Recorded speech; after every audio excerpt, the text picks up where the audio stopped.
Hi, everyone. Sorry for being a few minutes late. Was having technical difficulties. Welcome. My name is Manpreet Dhillon. I'm the founder of Veza Global and the principal inclusion officer. And super excited to be here today. We are chatting about strategy, about IDEA+B strategy. What does that mean? What does that look like? And how does that show up for us? And so I will be going through a presentation. I'm just checking if I can do my share screen, but for some reason it's not letting me. So I'll just kind of go through the presentation myself and we'll chat further about this. To start off, just a little bit about why we're here today. We wanted to chat more about how do we create, making it easier to implement and execute on inclusion, diversity, equity, accessibility, and belonging strategy. It is super important. None of us can do it alone. One of the things is like the way that Veza, sees this work is a lot of it is the fact that when you have sound business practices, you really can create inclusive practices and programs because you're thinking about who else needs to be involved. You're really thinking about what's possible and how to do better business. And when we know that we're doing good business, it's when we have an inclusive culture, when we have diverse teams, diversity of thought, and actually we're just operating from a place of equity. And also, when we're thinking about good business principles, we're really looking at how do we create strong systems and processes that really think about people and the human that is going through those systems and processes. So over the next couple of days, we're going to have these master classes every day for the next 3 days. You'll hear me talk a lot about human-centeredness. What does that mean in business? One of the things that and this is my bias showing up, so I'm going to share this. One of the biggest things about how business is done these days, it is done focusing a lot on and it's shifting too. Like I know that there's a huge shift of like social impact and those kind of things, but in general sense, a lot of business and government systems especially are made with the lens of end goals, rigidity, structure, a lot of structure, a lot of hierarchy and bureaucracy. When we think about these systems, those are actually colonial ways of doing business. When you're thinking about for example, when you even think about some of these systems where we're going to work on international organizations. Myself, I'm currently doing some contracts with different agencies, international NGOs. And, as an international, contractor, you have different privileges than the local staff do. And when we start to think about what does that mean, that actually is perpetuating more of the colonial systems where there's outsiders coming in, telling them how to do business and how to operate, and then the locals are doing the work. I'm not saying that that's actually just what happens in all international NGOs, but if you think about the model of how that works, that's actually how colonialism actually has started off. And when we start to think about what does that mean, and what we need to look at in changing in terms of business and the way that we operate and setting strategy, is really thinking about, are we actually creating spaces where people feel valued, where we're actually valuing their expertise, their insights, and the way that what they bring to the table. And that's actually what we wanted to do. So we're going to be chatting over the next little bit about some of these things. So today we are talking about setting up a strategy, how to plan for it, the communications, and how to look at what are some ways to develop it and aspects of it. And also tomorrow we are looking at having functional IDEA+B committees. What does that mean? How to get them integrated, get them functional, get them working really well. And what does that mean for for the business as well? And then on Thursday, we are going to look at the impact and evaluation of training, how to make sure that there's a lasting effect, and what does that actually look like. And so over the next couple of days, do welcome your questions and your insights. Please, use the comment feature, because I have the comment feature here. So looking forward to seeing your result, what's on your mind as well. And what do you have questions about? Because many of you, as you joined the group, you were thinking you wanted resources and tools and things about what you can do in your workplaces. So I know that many of you are coming from different places, so I would love for you to introduce yourself in the chat. Just like, I know that there's a few of you on here online. Where are you calling in from? What lens you're bringing in, and what are you interested in learning or engaging with? Would love to hear from in the chat as well. And so I'll just do a quick little introduction of myself. As I mentioned, my name is Manpreet Dhillon, and I'm the founder of Veza. Veza was created in 2017. I started doing this work with a cross-cultural lens, looking at cultures, communications and how they intersect, and how do we bring this, the strengths of a culture together while celebrating the differences. Started in arts and culture, then looked at university systems, and then went on working with gender equity, looking at women of color in leadership and what does that mean. Looking at, we addressed some policies and, we were able to, advise on some policies as well as some initiatives on supporting women of color. And this was like back in 2012 when it wasn't really talked about. Many times I was told that should be focusing on just women in general, that we shouldn't really go into the intersectional. And thank goodness that has changed. It took about 10 years, but it did change. And since then, we started working with Veza. We have worked on various different projects, everything from, industry level projects with skilled immigrants or the tech industry with the HR network or TAP network. We've created a diversity inclusion hub, which I shared already in the resources. We also have worked on some UN level projects with UN Women Georgia, created a mentorship program for women, a guidebook. It's actually a really interesting guidebook. And we also worked on some other initiatives around the world with not-for-profits and business and private companies as well. But one of the biggest things, and then a lot of work with tech, universities, governments, and police forces and cities as well. We've been really fortunate for the support we received. But one of the biggest things is when we start thinking about strategy, there's a few things that I wanted to kind of chat about today. When, I'm calling in from the Netherlands right now, and, and it's like Vancouver, Veza is situated in Vancouver on Musqueam land, and we're very fortunate to be supported there. And then also thinking about land acknowledgements and how we're in the Netherlands, it's a little bit different. Here there is, I've had my own kind of reflection on what does land acknowledgements mean and how even acknowledging the lands that my ancestors came from and, how grateful I am for the knowledge and the wisdom that I received from their lands and how that kind of moves forward to my, me living in Canada, having a business there, and working there, and then also in the Netherlands as well, and how the impact of the land is so important to the work that we do. And I bring this up because it's important from the Indigenous lens because there's ancestors who are supporting our energies, who are supporting our movement forward. They had a vision for inclusion. If we think about the Indigenous way of leadership, regarding looking at Indigenous around the world, many of the Indigenous ways of leadership are inclusive. They think about community. They think about people. They really think about how do we work together and how do we actually focus on the human as a person and as a whole human, rather than just who they are at the workplace. And the Indigenous ways of being is really amazing because there's like this level of understanding your energies and understanding the flow.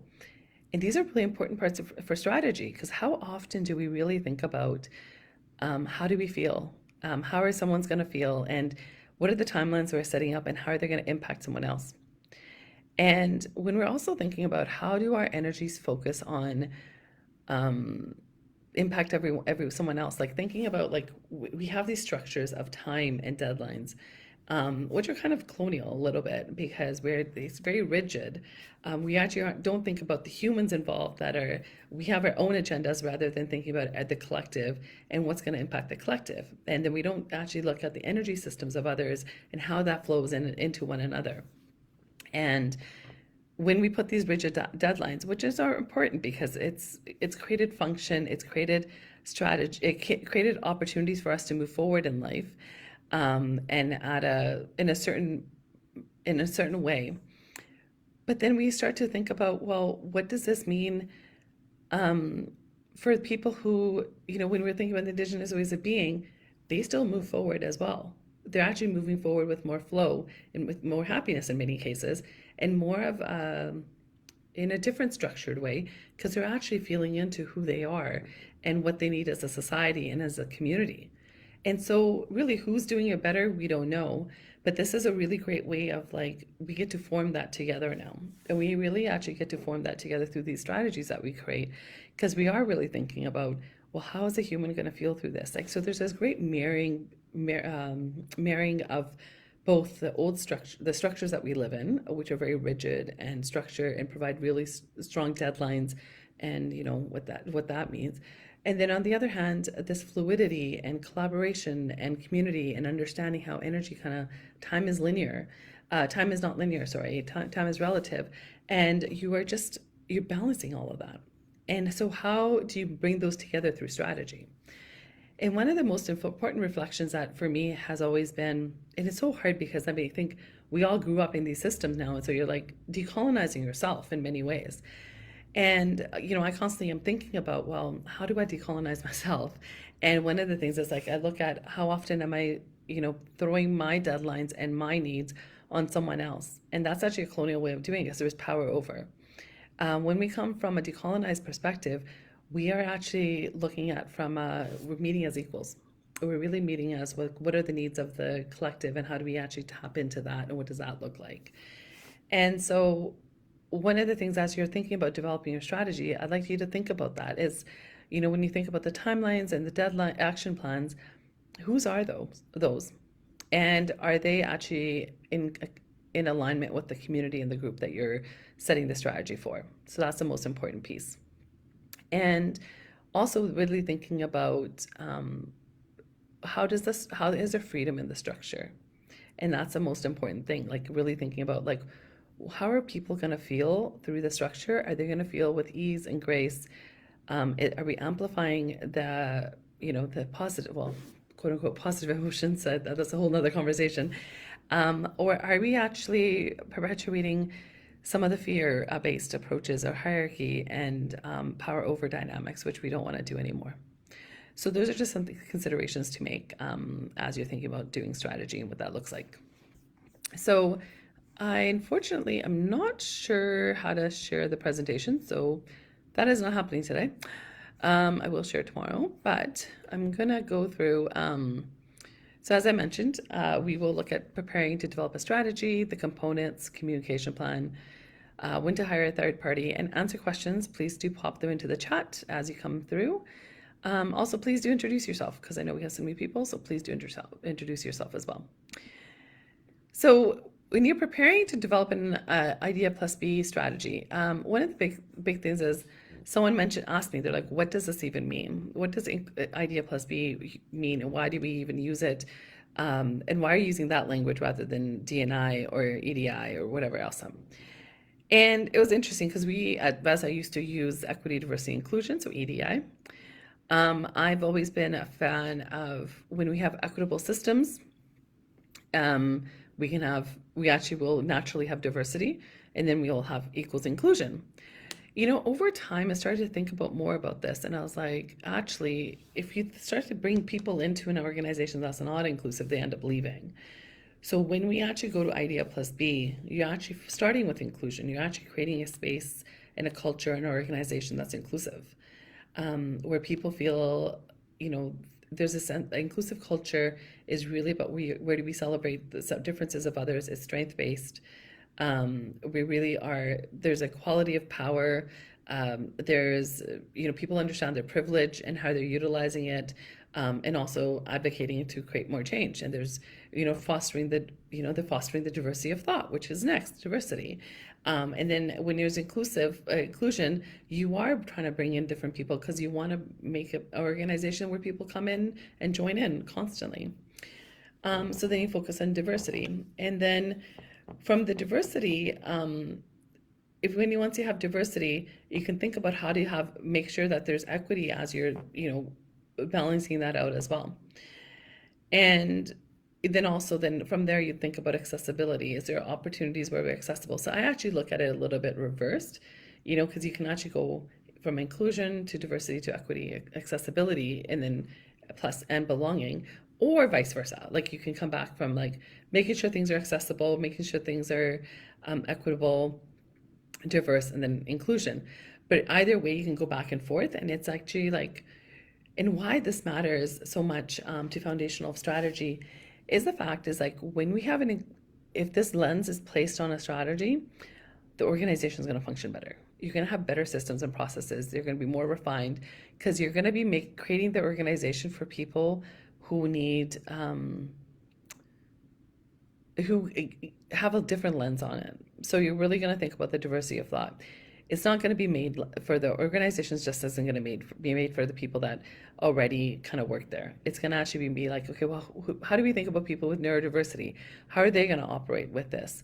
Neurodivergence, sorry. When we think about, trans women, Indigenous women, how are they going to be, how are they going to flourish in this work environment and in this part of the strategy? So then you start like taking those individuals who are the most marginalized within our community and actually bringing them, centering them, and also like, what is their experience going to look like once through the development of the strategy?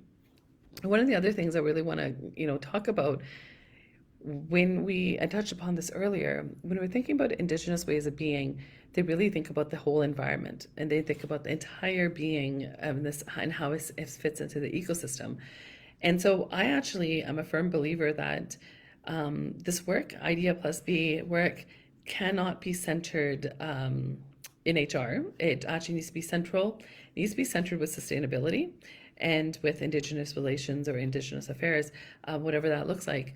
Because when that's actually the foundation of how every project, program, and process is looked at through these lens, all of a sudden the organization is going to be like operating in such a different way. And they're going to be operating in a way that's actually more conducive to amplifying all the marginalized voices who actually probably have a lot more to say and actually are more impactful sometimes because their voices have been missing out.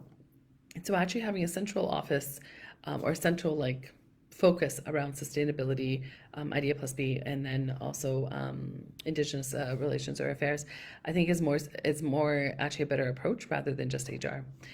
And looking at when we're thinking about ESGs, environmental social governance, like the rules and the regulations that are coming out regarding that as well, diversity is already a part of it under the social aspect. So it already makes sense to look at the environmental, social, and governance from this lens and how that all kind of ties together. And it is important that it ties together. And so I know that not everyone agrees that it should be outside of HR because everyone always makes it about just, talent attraction and retention. But it's actually more than that. It has to be embedded into the way that we think, we operate the equipment, thinking about like if the organization orders equipment, what contractors are you using?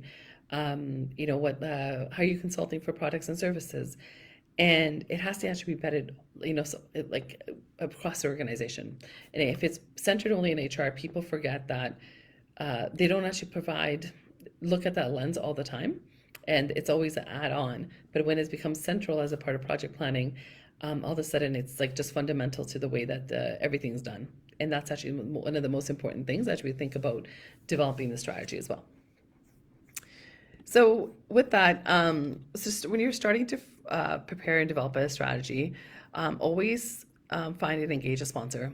Always have someone someone who's sponsoring the plan, a senior leadership, and actually looking at how we embedded it part of the overall strategy. Because when I know that some people believe that the IDEA+B strategy should be separate. I'm actually a firm believer that it needs to be a pillar of the overall strategy.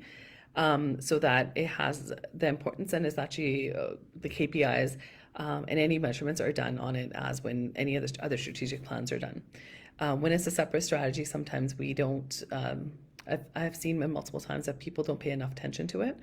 They don't measure it properly or they don't report on it to the board or whatever else.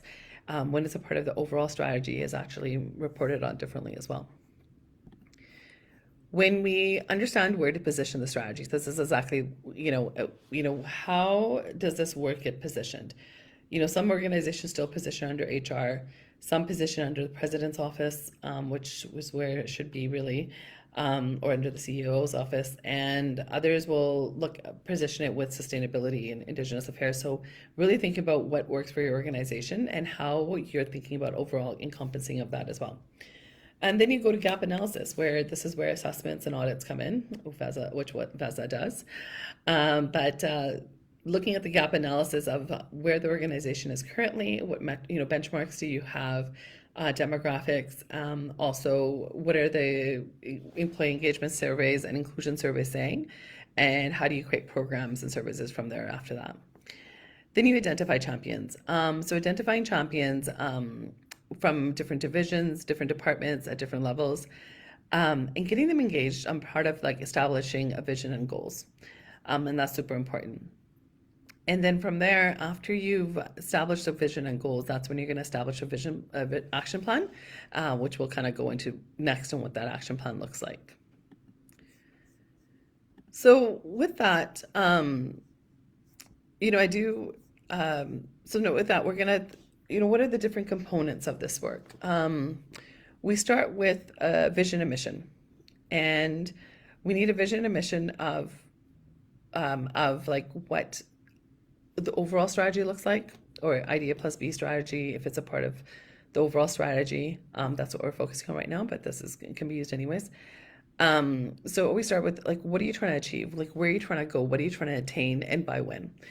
And when you have an overall vision, make it a little bit stretchable, because when we stretch ourselves, we're more likely to grow into something and we expand into it. When it's something that we're like, oh yeah, we can do that, we actually don't get excited about it as much. So just stretching it enough that you can get excited about it, but it's still attainable. But it's going to make you grow and the organization grow in a different way and engage people in a different way as well. And that's super important. And then you set up the goals and objectives. So what are the key goals? And usually anywhere to having 3 to 5 goals is really good per year. Anything more than that, it's hard to achieve because you have the day-to-day operations as well. And the 3 to 5 is for the overall organization, and 3 to 5 per department. Then you start to see there's a lot of goals that end up being there that you can measure against. And making sure that there's key measurements against it, using SMART goals, understanding how you measure it, what that measurement looks like, and what can that KPI look like.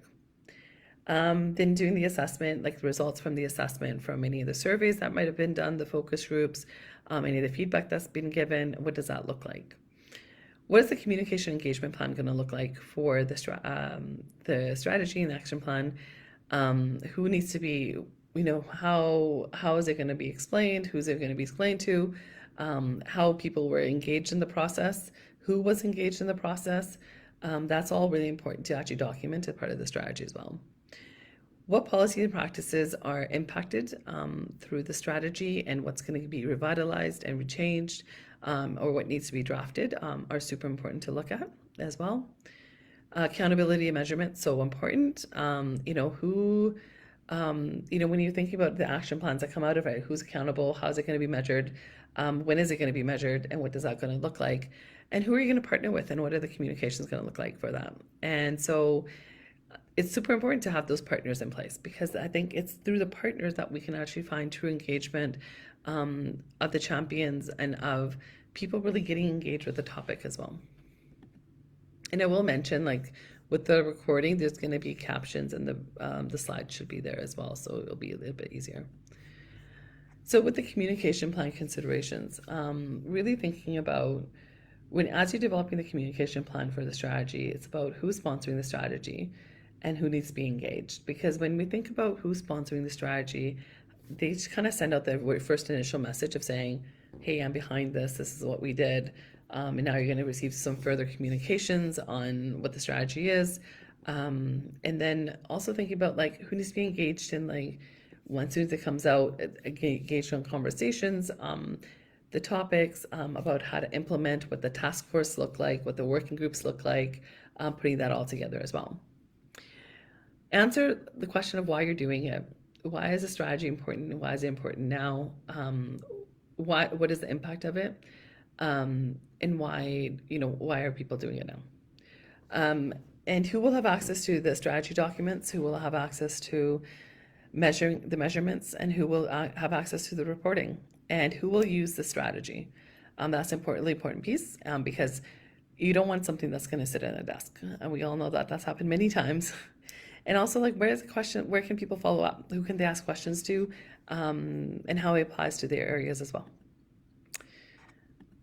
And so when we're thinking about why we hire third parties, you know, to do these strategies or do the assessments, what does that look like? It's about having the trust, partial, sorry, being impartial, and having the confidence. And it's also not about only hearing what you want to hear. And that's the most important piece. It's really about having someone come in who's actually going to say what needs to be said, and actually provide advice and guidance, because they're not there to be liked. They're there to provide a service, and they're there to contribute to a better working environment for everyone else who is there. And that's the most important piece of, like, when you do hire someone for a third party to look at strategy, help to implement it, or just look at the assessment as well. So from there, for those who are on the call right now, I would love to hear what's one inspired action you would take that would be helpful for you in moving a strategy forward. Are you developing a strategy right now? Or are you thinking about it? And, what's on your mind as you are thinking about what strategy looks like for your organization? Would love to hear that in the comments, if you feel inspired to write so.